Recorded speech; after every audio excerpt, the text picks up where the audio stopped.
पुनर्वसन, रोजगार आणि मूलभूत सुविधांसाठी प्रकल्पग्रस्त शेतकऱ्यांचा आवाज बुलंद. चंदगड, आजरा आणि गडहिंग्लज तालुक्यातील प्रलंबित प्रश्नांबाबत प्रशासनाला निवेदन. पुनर्वसन कायद्याची प्रभावी अंमलबजावणी करून न्याय देण्याची मागणी. चंदगड तालुक्यातील 55 गावातील हजारो शेतकऱ्यांच्या आयुष्याशी निगडीत असलेल्या हेरे सरंजाम जमिनीच्या मालकी हक्काचा प्रश्न अद्यापही प्रलंबित असल्यानं शेतकऱ्यांनी आता निर्णायक लढा उभारलाय. सुमारे 22,000 हेक्टर क्षेत्राशी संबंधित हा प्रश्न मार्गी लावण्यासाठी सोमवारपासून मुंबईतील आझाद मैदान आणि चंदगड तहसील कार्यालयासमोर एकाच वेळी बेमुदत धरणं आंदोलन सुरू करण्यात आलंय.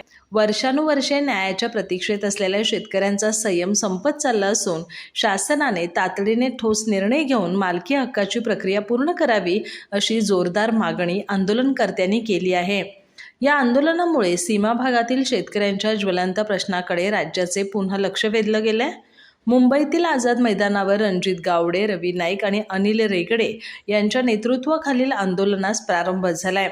तर चंदगड तहसील कार्यालयासमोर विष्णू कंगराळकर आणि प्रकाश वायंगडे यांच्या नेतृत्वाखाली स्थानिक शेतकरी धरणं आंदोलन करत आहेत. दोन्ही ठिकाणी शेतकऱ्यांचा उत्स्फूर्त सहभाग दिसून येत असून विविध सामाजिक संघटना, नागरिक आणि हितचिंतकांनी आंदोलनाला पाठिंबा दर्शवलाय.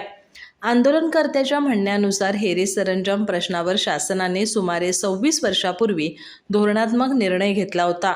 मात्र त्यानंतर आवश्यक महसुली प्रक्रिया आणि नोंदींची अंमलबजावणी पूर्ण न झाल्यानं अनेक शेतकरी आजही त्यांनी कसत असलेल्या जमिनींच्या कायदेशीर मालकी हक्कापासून वंचित आहेत.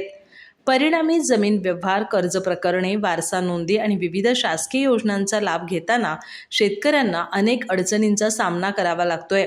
या प्रश्नांच्या निराकरणासाठी गेल्या अनेक वर्षात शेतकरी संघटनांनी शासनाकडे निवेदनं सादर केली, विविध स्तरांवर बैठका घेतल्या, लोकप्रतिनिधींशी चर्चा केली आणि आंदोलनही केली. मात्र अपेक्षित गतीने कार्यवाही न झाल्यानं अखेर बेमुदत आंदोलनाचा मार्ग स्वीकारावा लागल्याचं शेतकरी नेत्यांनी सांगितलं. शेतकऱ्यांचा हा लढा केवळ जमिनीच्या मालकी हक्कापुरता मर्यादित नसून ग्रामीण भागातील सामाजिक आणि आर्थिक स्थैर्याशीही जोडलेला आहे. मालकी हक्काचा प्रश्न निकाली निघाल्यास हजारो कुटुंबांच्या भवितव्याला दिशा मिळणार असल्यानं हा विषय अधिक संवेदनशील बनलाय. दरम्यान आंदोलन सुरू झाल्यानंतरही प्रशासनाकडून कोणतीही ठोस घोषणा किंवा निर्णय समोर आलेला नसल्यानं आंदोलनकर्त्यांमध्ये नाराजी व्यक्त होते. शासनाने विलंब न लावता सकारात्मक भूमिका घेत शेतकऱ्यांना न्याय द्यावा, अन्यथा आंदोलन आणखी तीव्र करण्याचा इशारा आंदोलकांनी दिलाय. सध्या मुंबई आणि चंदगड इथं सुरू असलेल्या या समांतर आंदोलनामुळे हेरे सरंजाम प्रश्न पुन्हा एकदा राज्याच्या केंद्रस्थानी आला असून शासन आणि प्रशासन यापुढे कोणती भूमिका घेतं याकडे 55 गावातील हजारो शेतकरी कुटुंबांचं लक्ष लागून आहे.